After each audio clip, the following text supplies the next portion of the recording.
Hello అండి, welcome back to our channel. ఈరోజు వీడియోలో మటన్ కర్రీ ఎలా తయారు చేయాలో చూద్దాం.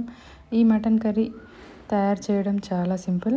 15 to 20 మినిట్స్లో ఈజీగా తయారు చేయొచ్చు. ఇలా మటన్ని శుభ్రంగా వాష్ చేసుకొని ఈ సైజులో ముక్కలుగా కట్ చేసుకోండి. ఇలా చిన్న ముక్కలుగా కట్ చేసుకోవడం వల్ల మటన్ అనేది తొందరగా ఉడుకుతుంది.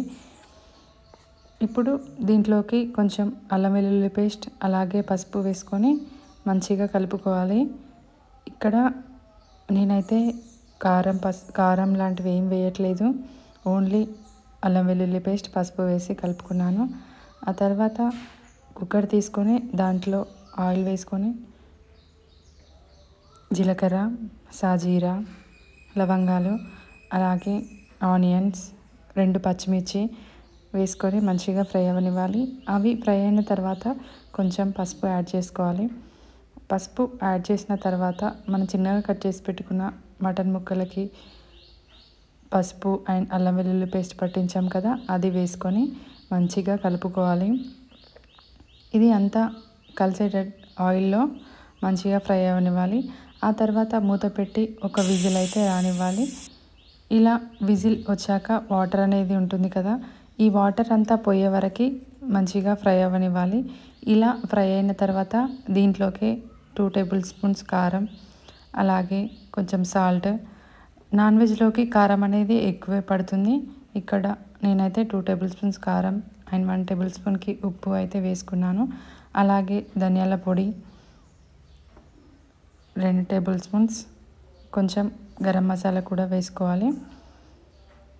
అన్నీ వేసుకొని బాగా కలిసేటట్టు ఒకసారి మంచిగా కలుపుకోవాలి. ఇదంతా కలిసిన తర్వాత దీంట్లోకి వాటర్ యాడ్ చేసుకోవాలి. ఇక్కడ నేనైతే కారం ముందుగానే వేసి కలుపుకోలేదు, ఎందుకంటే కారం ముందు వేసినట్లయితే అడుగంటుతుంది. ఒక విజిల్ మటన్ ఉడికిన తర్వాత మళ్ళీ తీసి కారం, ఉప్పు, ధనియాల పొడి అయితే వేసుకున్నాను. ఇలా చేయడం వల్ల కర్రీ అయితే చాలా బాగుంటుంది. ఒకసారి మీరు కూడా ట్రై చేసి చూడండి. ఇప్పుడు నేనైతే వాటర్ యాడ్ చేస్తున్నాను. మీకు గ్రేవీ ఎక్కువగా కావాలనుకుంటే కొన్ని వాటర్ ఎక్కువ యాడ్ చేసుకోవచ్చు. ఇక్కడ నేనైతే 1 గ్లాస్ మాత్రమే యాడ్ చేశాను. 1 గ్లాస్ వాటర్ యాడ్ చేశాక మళ్ళీ ఒకసారి కలుపుకొని మూత పెట్టుకోవాలి. ఇలా ఒక 5 విజిల్స్ కానీ 6 విజిల్స్ కానీ వచ్చాక మటన్ అయితే చాలా ఉడికిపోతుంది. ఇప్పుడు మూత తీసి చూస్తే మటన్ అయితే మంచిగా ఉడికింది.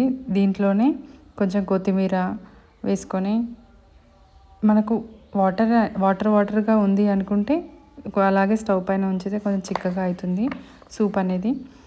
మన వీడియోస్ కనుక నచ్చినట్లయితే please like, share and subscribe. Thanks for watching.